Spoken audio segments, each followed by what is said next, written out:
जाना थी को बहनी रतिया में सोई थे तो हवाई जहाज जैसे लगा था मेरे छत ऊपर दौड़ दौड़ गया था। तो ये बतावा तू ठंडिया में छत पहुड़ा थी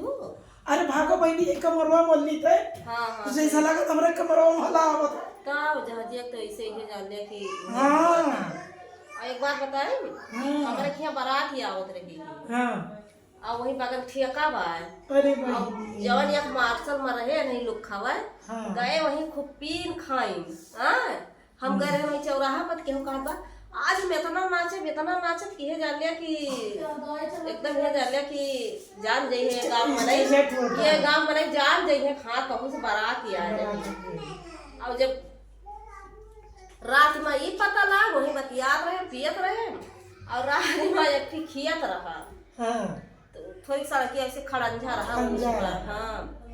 और जब बतियात रहे वही भैया जान लिया बस इसे वो रहा ना वही खेते में पलट गए गहू ना ई धान बोए रहा अब भरे रहा उनमें पानी अरे मोरी मैया वही पलट गए बहनी माँ ये जान लिया केहू कहा तो कहा कि एक मिला आवत रहा मोटरसाइकिल से गाँव रहा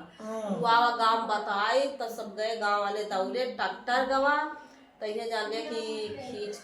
खींच के ओका निकारी से अब केहू के हाथ फूट गया केहू के खर्चुआ नहीं गवा रहा हाँ जानो और एक जने का तो बड़ा हम कह लिया काय दुल्हन के घर वाले ना मना करेंगे का पी देखा दीदी आजकल मना केहू मानत ना जानू केहू मानत लड़की वालन के और वो पिए वाले वस्त माने जा पिए वाले वस्त माना रही जहाँ ठेका ओका देख लेंगे तो उनके सबका जिभिया लल्लाए लगा हाँ तो वह तो बहुत ये जान लिया था ना एकदम